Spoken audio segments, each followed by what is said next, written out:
Hey everybody! So apologies if you might hear some background noise in this one, but it's raining outside. Today I want to talk about a little in depth about the rainbow saintess Lakucia, sometimes translated as Raksha. So this video will contain spoilers, so anime onlys, you're warned. We know that Lakucia used to be a princess of a kingdom. We don't know exactly which one, although I feel like it was not Leze, the one where the first major arc of Ragna Crimson is set in, because when Crimson talks about her in chapter 36 to Ragna and Starlia, Starlia does not seem... she knows her. She says, oh yeah, everybody knows about her, even kids know about her, and I've always thought that she was my copy. But I think that had Lakucia been from Leze, Starlia would probably have said something like, oh yeah, she's my aunt or grand aunt or something. Like, I feel like Starlia's reaction does not give off that kind of familiarity vibe. So I don't think she was a princess of Leze. What we know though is that she was the sixth in line of succession to the throne, and that her dream was indeed to become monarch. Eventually she joined the Sun cult, and there's a little bit of ambiguity here, because of course the Lakucia that we know in the present appears very different, like in terms of how she styles herself. She used to wear all these princess-like dresses even when she was around with her units, with her little army.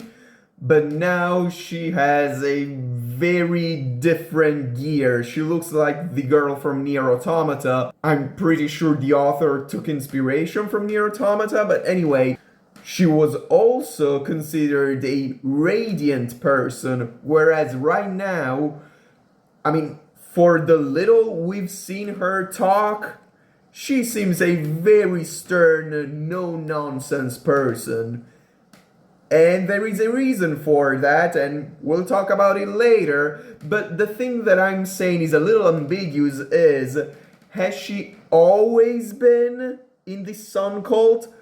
And I think she was, because of how Crimson talks about her. Crimson says, oh, she was considered the rainbow saintess by the Sun cult. So yes, I think she's always been in the cult. Not just this latest incarnation of hers, we'll talk about it later. I think even before, even the original Lakucia was in the cult. She dedicated herself fully to the extermination of dragons. She killed so many, she became legendary. And her unit, by the way, also comprised Altozora, when he was human, and Taratectora when he was human. Taratectora absolutely admired and respected Lakucia, whereas Altozora, as we know, was in love with her. Her ability in killing dragons was so impressive that now people consider Starlia to be her little reincarnation, which is a very interesting thing for two reasons. First one is that kinda gives us a time frame for Lakucia's death. In chapter 24, Taratectora refers to Ultimatia as the being who killed my liege. So this is not exactly accurate, because as we find out later, Lakucia was killed by Woltekamui, or at least the original Lakucia. More on that later. But it still implies to me that Lakucia and her platoon were fighting against the winged bloodline when she died. So she must have died after Ultimatia became a dragon. Now, Ultimatia became a dragon in the year 456, or at the earliest, the year 455. This we derive from the flashback in chapter 55, where the dragon god turns Ultimatia into a dragon, and right before that, Diula Polonelo, the head of the Sun cult, says that Woltekamui has been a nuisance, fundamentally, a disruption to the Sun cult for 8 years.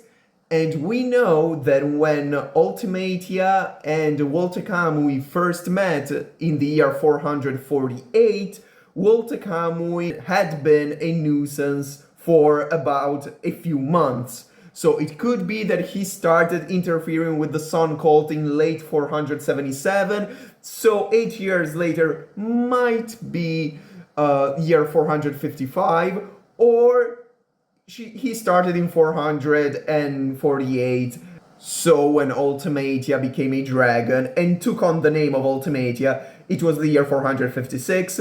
Anyway, it's probably 456, that's the earliest where Lakucia could have died, and the latest must be probably August 23rd of the year 482, which is Starlia's birthday. It would be very weird for them to say, oh, you must be her little reincarnation if Lakucia died when Starlia was already born. Like, it would be strange, right? So it must be that she died before. So from year 456, 455 at most, to August 23rd, 482, that's the time span. That's a pretty large time span, actually. That's like 26 years. Also, I want to add one thing real quick. The fact that Starlia was born on August 23rd of the year 482 specifically is confirmed at the end of volume 10. Like, the author draws a table where he lists the major events of the Argentum Corps, and the first one is Starlia's birth, which is in the year 482. But this means that now, in the last pages of the latest chapter, chapter 77, Starlia is actually 16 years old, as she was always presented to be, but when we actually met her and known her for all that time, which was like February, March of the same year, she was technically still 15, even though she claimed to be 16 and everybody presented her as being 16. So it might be that they were like just rounding up, although it's a little weird to round up almost 6 months. It's a little weird, you have to give me that. Or it might be one of those things where everybody turns a new age on January 1st, like how it is in South Korea right now, in the real world. Like, maybe it's something like that, or maybe the author just didn't think about it. Anyway, back to Lakucia. What is the second thing that I find interesting about people considering Starlia as Lakucia's reincarnation? Well, do you remember this scene? This scene is from chapter 36. It's a flashback from the point of view of Altozora back when he was still like a human. And here she reveals to him her dream to govern, to become a monarch. And then says, do you understand why I'm telling you this? It's because I do not want to let you go as a fighter. I really, really, really want you to fight with me, to fight for me, to be in my legion. And now I wanted to show you another scene. Or should I say, kinda the same scene, because this is a scene from chapter 51 from the point of view of Fu, the magician, where Starlia reveals to him her dream of doing a coup d'etat, basically, and taking power, and then basically tells him the same, which is, do you know why I'm telling you this? It's because I really care about you fighting with me. I do not want to let you go. So, is Kobayashi, the author, just trying to tell us that they are very similar people, Starlia and Lakucia? Or is there really some kind of reincarnation stuff going on? Now, the reason why I'm not necessarily saying that I'm against it, I just think it would be a little confusing, it would complicate a lot of things, is because of how the soul works in Ragna Crimson, as explained in chapter 73. Basically, the concept of soul has been kind of disregarded in the Ragna Crimson world ever since the solar calendar began, so 498 years ago, because the soul apparently is a very inefficient magic source. However, when the original Carla died, the Saintess of Time, as we very well know, they made a ton of clones of her. And that's when they understood the importance of a soul, because none of those clones had a magic power that was comparable to that of the original. They had it like a kinda good level, like they could use it, it's just on a way smaller scale, okay? But of course, there are some exceptions. The Carla that we know, the one that eventually would be called Ultimatia and join the Winged Bloodline, she was, by mere accident, kinda similar soul-wise to the original, and so she was an odd one. That's why the other Carlas would think that she was weird, like when she emoted when one of the others died, because they considered themselves like completely replaceable, because that's what they were, basically. But Ultimatia, she cared. She was more human than the others. And that's also kind of what happened with Lakucia. They made clones of her, and then one of them stood out because she was very similar soul-wise to the original, and that meant that she could use very similar powers to the original. And then something very upsetting happened, which is that as soon as this Lakucia was born, the one with a similar soul to the original, all the other clones just Robloxed themselves, like, but in real life, like, because there's only need for one Lakucia. That's what they said, and they offed themselves. And that's grim.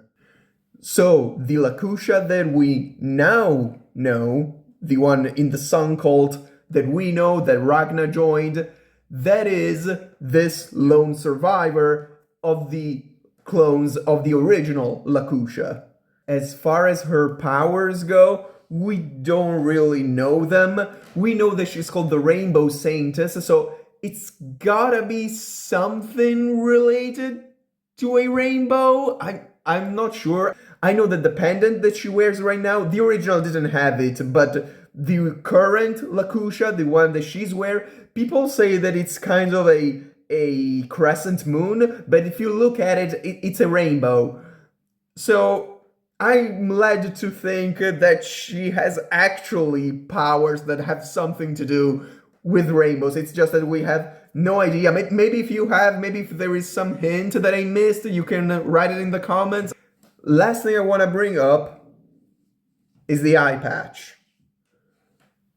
Because that eye patch is worn both by the current Lakucia and the original, which means that it's not there because of some sort of accident that happened. It's not that her eye was crushed or she has a scar or anything.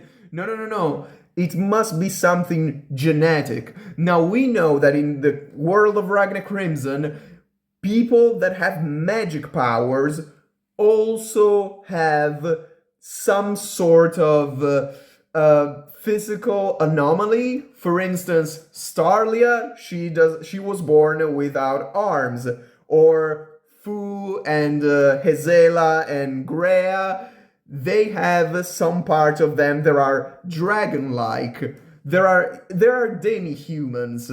So I think that she's probably one of them, like either her eye is that of a dragon and she doesn't want to show it because she hates dragons so much, she does not want to be associated with them, or she has some other sort of thing about it, but it's something innate, because it wouldn't make sense for both the original and the new one to have it. Like, I don't... Unless the new one, the current Lakucia, is just doing it for fashion, but I don't think so. So, this is basically what we know so far about her, what I think is likely, and what I think is not. Comment down below if there's anything I missed, and I don't know, subscribe if you like Ragna Crimson, or don't, it's fine.